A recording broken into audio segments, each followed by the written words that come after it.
One. Welcome, everyone. This is Catherine Biroy Show, and today we have a very special topic to share with you. My guest, Sarah Willoughby, is a transformation coach, infertility coach, best-selling author, speaker, and Reiki practitioner. Passionate about empowering people to heal, love themselves, achieve more, and transform their lives.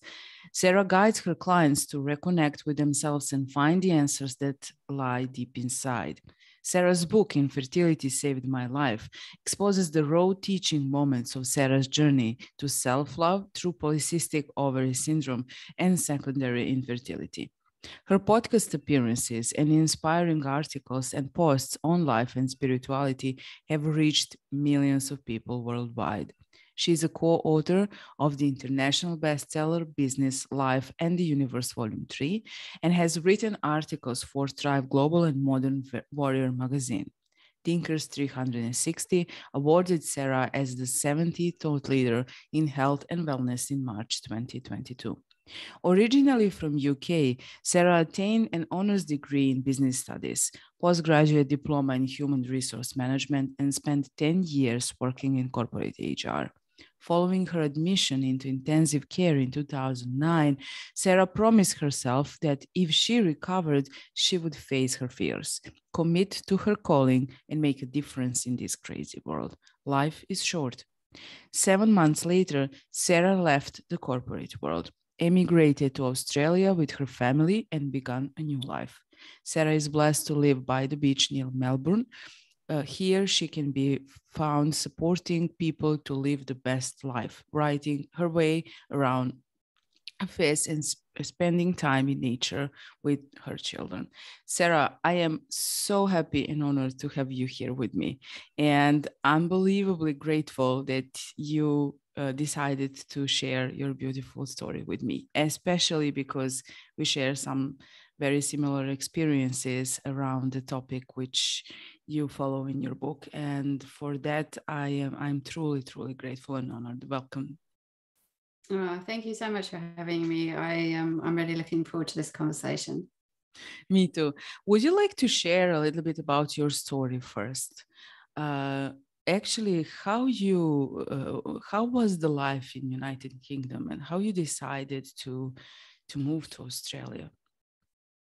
Sure. So I basically lived the life that other people expected of me and for me. Mm-hmm. So I spent 6 years at university. I worked my way up the corporate ladder and got there and kind of felt very disillusioned and very stuck because I didn't really know what I wanted to do. So at the same time, I was going on this crazy journey through secondary infertility, trying to have a second child. And I went through a lot of loss and grief and heartache and trauma. And I ended up, after years of trying to have a baby, I ended up in intensive care following an IVF cycle that just went disastrously wrong. And we'd gone over to Norway actually to have the treatment. So we weren't even in the UK. And I think one of the hardest moments was watching my 3-year-old son walk out of the hospital doors holding his well-loved rabbit in one hand and his grandma's hand in the other, and looking back at me and smiling. And I realized that I may never see him again. And that was the moment that I realized that I had been living this life that lacked resonance, that hadn't served me, and I'd been allowing fear to be in the driver's seat. And my life changed fundamentally from that point. People usually don't talk about infertility, especially here in Europe. I guess it's a very similar situation, everything in the world. But since I'm also the one who went through that process twice, and actually that is the period of my life when I realized that life is very short, and every time I was on that bed, I didn't know if I'm going to, just see the next day or wake up. But somehow the love to be a mom pushed me to go through that. If I only knew someone like you back then, that would be enormously beneficial for me. And this is why, especially this episode means a lot to me, because I want to break silence around that, because I strongly believe there is nothing to be ashamed of. There is nothing to, feel like you have to be silent about that. Because if we speak about that, then people will see that they are not alone. When I stepped into the waiting room, there were 70 couples waiting just for a first appointment. So I deeply understand. And your journey was even more difficult. I read your book. It deeply touched my heart. Would you like to describe a little bit those moments in the hospital in Norway when you were going through that difficult time? And how did you felt when it was finally over and you actually realized it is a new beginning and not the ending of something else? Absolutely. So I'll talk about the physical pain that I went through when I was there. So my body filled up with fluid. So I put on about 20 kilograms of fluid in about 72 hours, which was exceptionally painful. Mm-hmm. I had fluid on my lung and I couldn't breathe. So I was just gasping for breath, which was very, very confronting. I felt like I was drowning. Mm-hmm. And I had an enlarged heart. And I remember being taken down to see the heart specialist and thinking, wow, if I've got heart failure, like, I don't know whether I've got the emotional, physical, mental strength to get through this.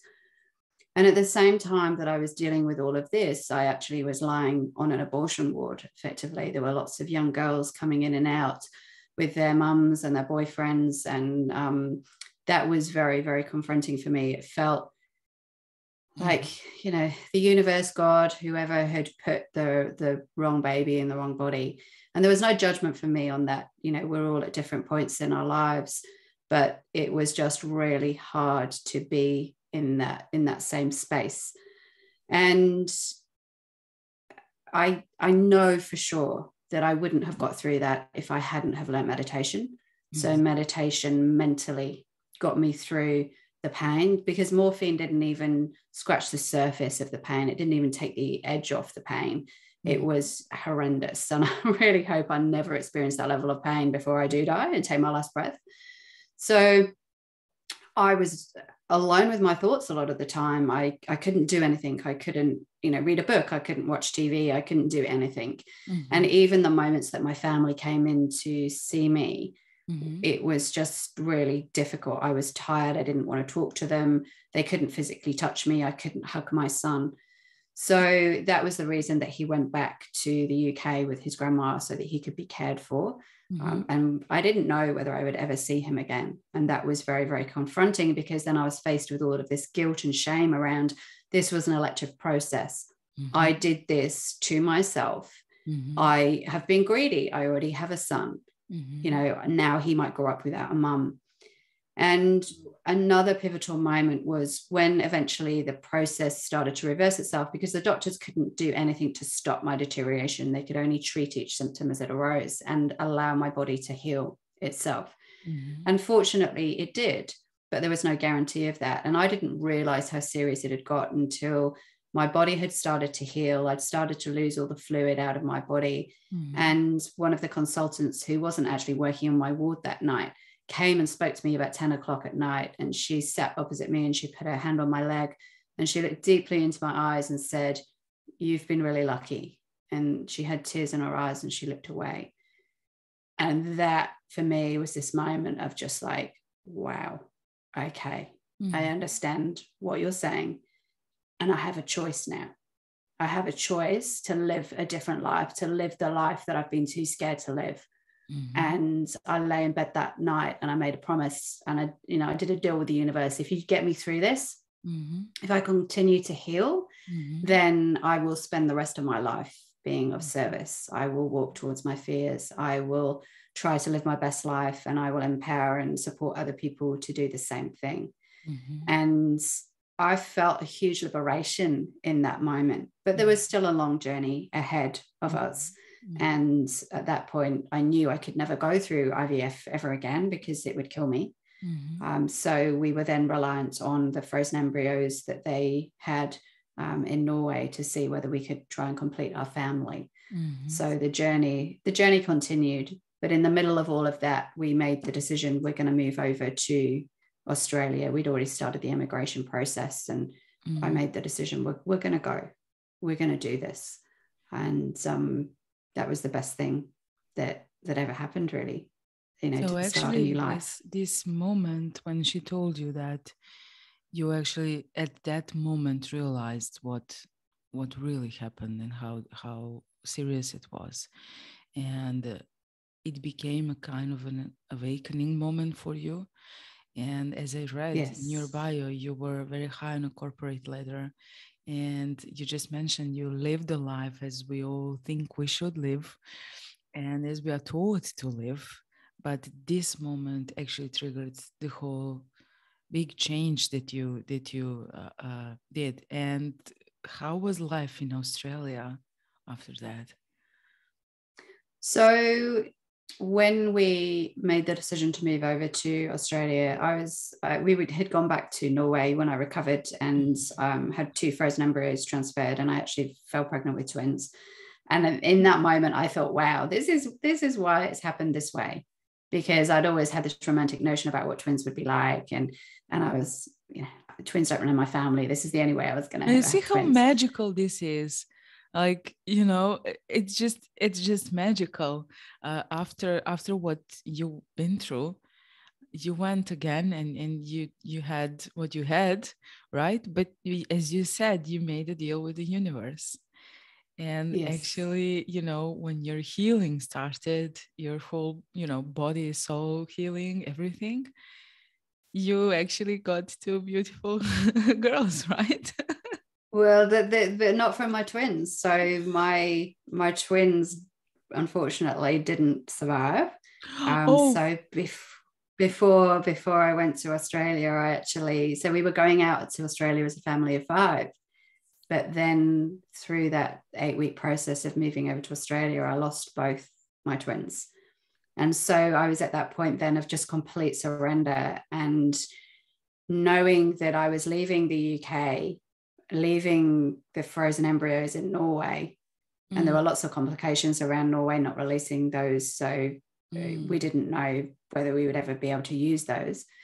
And moving over to the other side of the world during the UK recession, not knowing anybody, not having jobs to go to, but finally feeling like I was coming home. And I remember lying on my bed, feeling peaceful for the first time, I think, in my whole life, and life just starting to go into flow, and everything unfolded how it was meant to. And within 6 weeks of being in Australia, I fell pregnant with my daughter, who is now 11.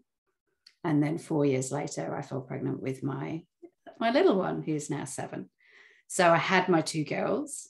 They just weren't the twins. But I learned so much through that process. And I am so incredibly grateful for the whole experience. As hard as it was, that's why my book is called Infertility Saved My Life, because it did. It saved me from this life that lacked resonance. It saved me from a life that I wasn't destined to live, but was too scared to move away from.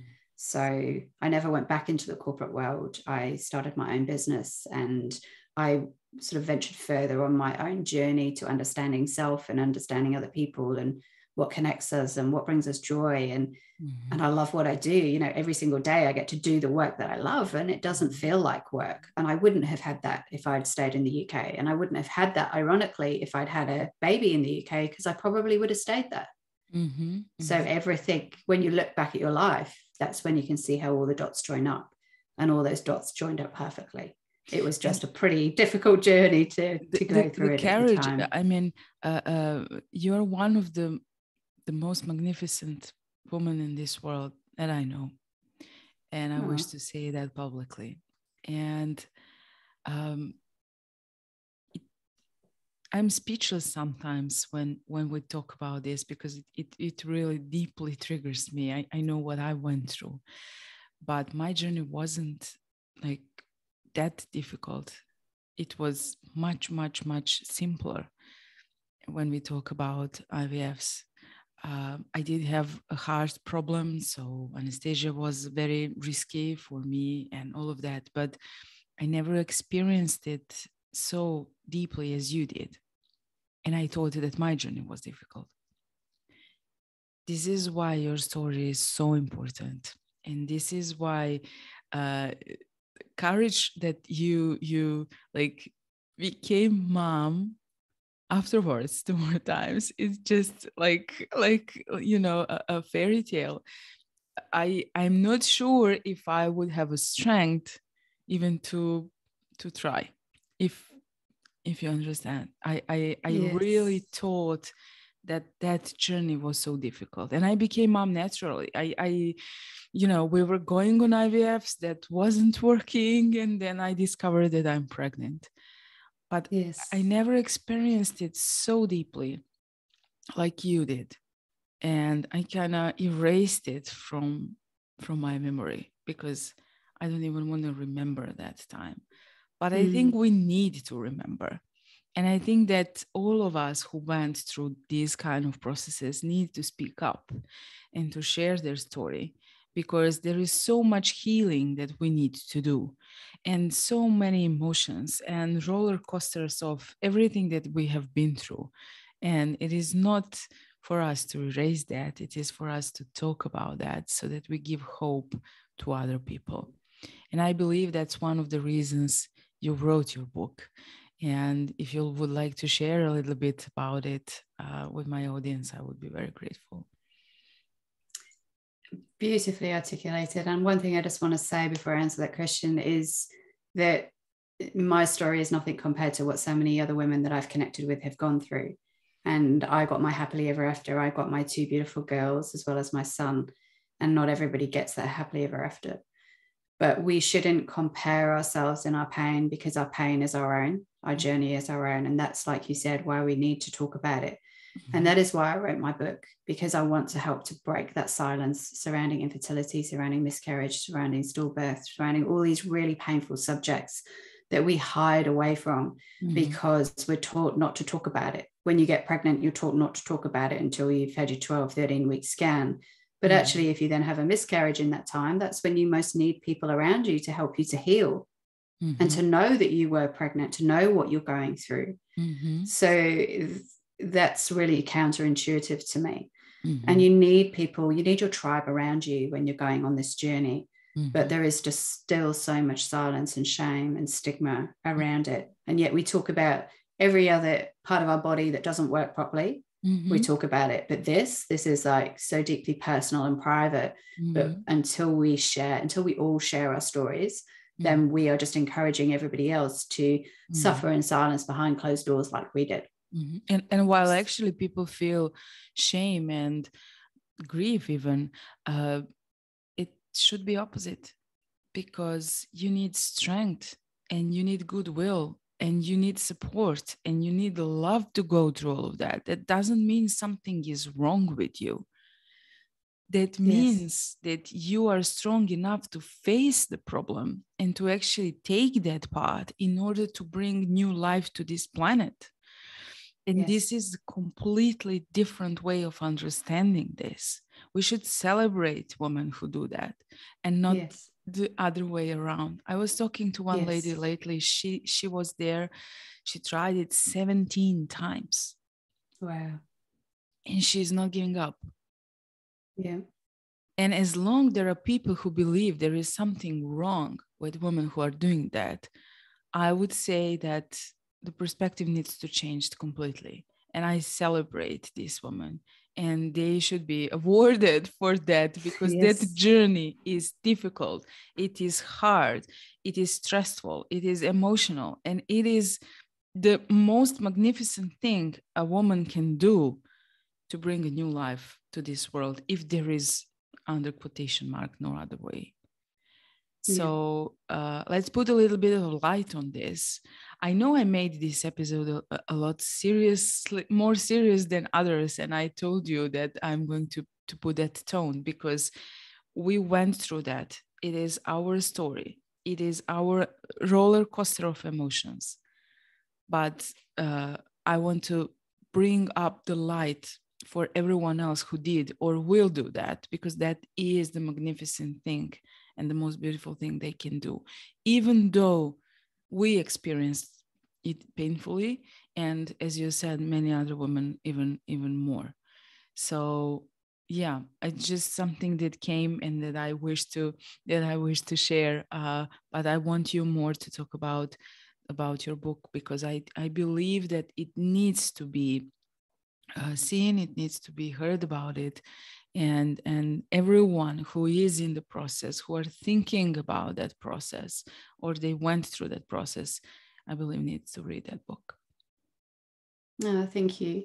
And I've shared my story very openly, and I don't want to scare people in terms of this is the worst case scenario of what can happen when IVF goes wrong. But it's, for the majority of women, it's a very safe process. And you think of the millions of women that have had babies over the years very safely. So I just wanted to say that and not put fear into people. But in terms of my book, so it's called Infertility Saved My Life, Healing PCOS from the Inside Out.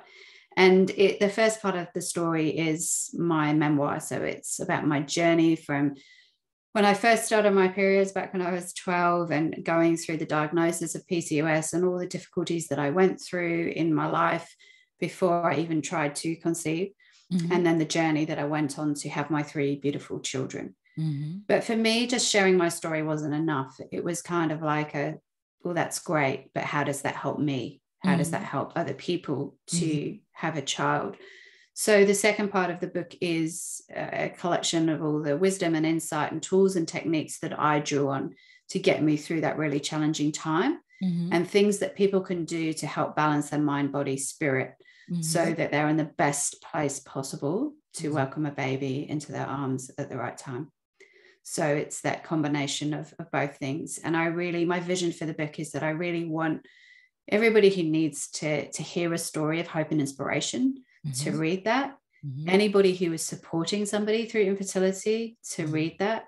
There is a section about what to say to somebody who's had a miscarriage and what not to say, because that was one of the most painful things that I went through, were all the comments that people made to me after all my miscarriages. And very few people knew just how to hold space and to support. And I know that so many people are still struggling with that. So there's hopefully something in there for everybody. And I'm very excited. So my ebook is out on the 7th of June. So that's also my birthday. And 7 is a very spiritual number. So the stars have all aligned. And the paperback version is available on the 6th of December, and it'll be in global bookstores on the 6th of December. So yes. That's wonderful. That's wonderful. I can't wait to hold it in my hands, to be honest. Like a baby. Yeah, like a baby. Exactly. But I know that you are putting a lot of effort and your will and knowledge and wisdom and everything that you have been through. You are actually helping people to go through that journey easily, to have support. It's not just about book. Tell us a little bit about your work and how you are helping people who are going through something like this. Yeah, so I offer infertility coaching, and I work one-on-one with women, or I can work with couples to really just provide a safe space for them to fall, to manage that emotional roller coaster. And I love that process. It's a really beautiful process.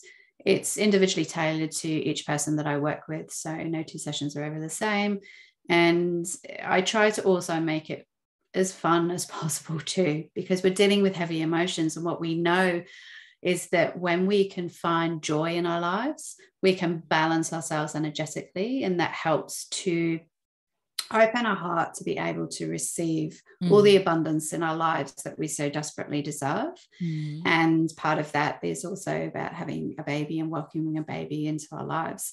So I also write about my journey and share my story. I do put lots of podcasts, and I talk about it on stages, virtually and in person. So I really just want to get my message out to people in lots of different ways, because I think we all resonate with things differently. Some people love the written word. It's like you're hearing it in your own voice rather than being distracted by somebody's mannerisms or accents. And to hear it verbally really resonates with other people. So I will do whatever I can to share my message far and wide.